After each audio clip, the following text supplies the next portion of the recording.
Hi, here is a book called Just Right for Christmas by Birdie Black. That's a cute name, Birdie. All right, let's see.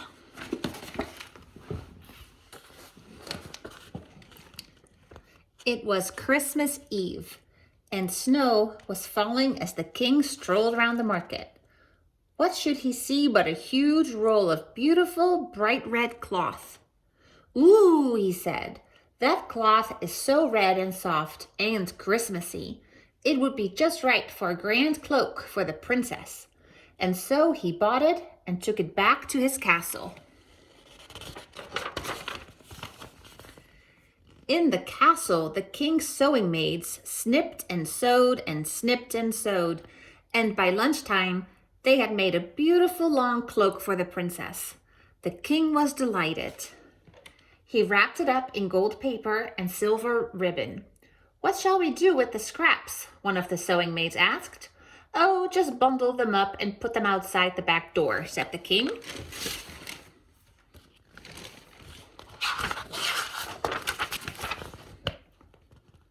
Jenny, the castle's kitchen maid, had finished work for the day.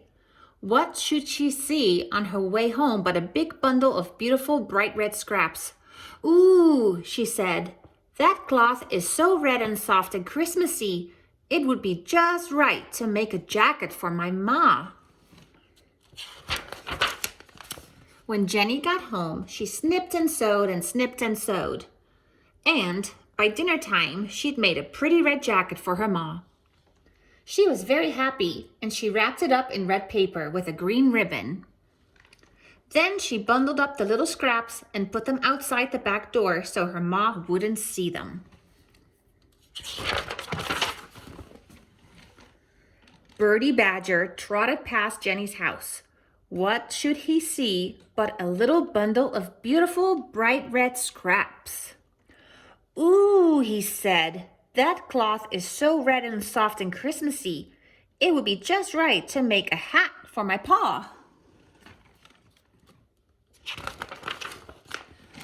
When Badger got home, he snipped and sewed and snipped and sewed, and by the time the clock was striking 6, he'd made a nice red hat for his paw.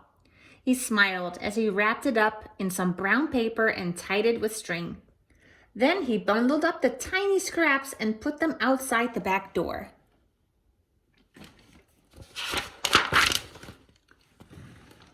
Samuel Squirrel bounded past Birdie's house. Suddenly he stopped. What should he see but a tiny bundle of beautiful bright red scraps? "Ooh," he said, "that cloth is so red and soft and Christmassy. It would be just right to make a pair of gloves for my wife." When Samuel got home, he snipped and sewed and snipped and sewed, and by the time the moon was rising, he'd made a beautiful pair of gloves for his wife.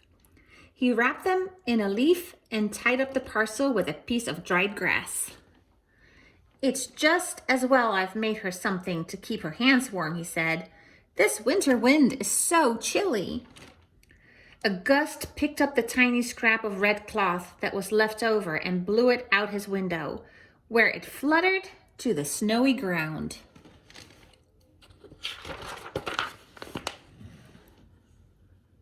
It was nearly midnight when Millie Mouse plodded past Samuel's house. She was tired and cold, and the snow was falling on her ears and whiskers. She'd been looking for a nut to give to little Billy for Christmas, but she couldn't find one. As she passed the bottom of Samuel's tree, she saw something red sticking out of the snow. What could it be? There. It was the tiny scrap of cloth.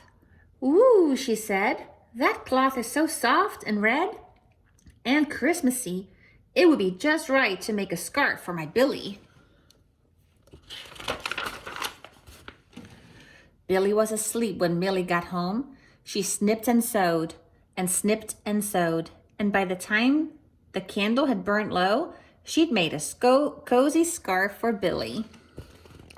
She didn't have anything to wrap it in, but she folded it carefully and put it under her tiny sprig of Christmas tree.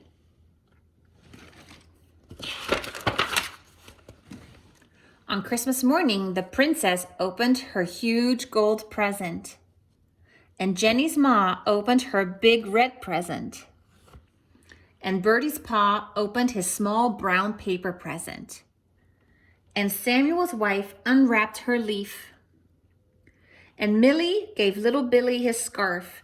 Each present was so soft and red and Christmassy and felt just right. Just how Christmas should be. And that's the end. Oh, that was a nice book. So many people got to enjoy that red cloth. So I hope you enjoyed that too. Love you guys. Bye.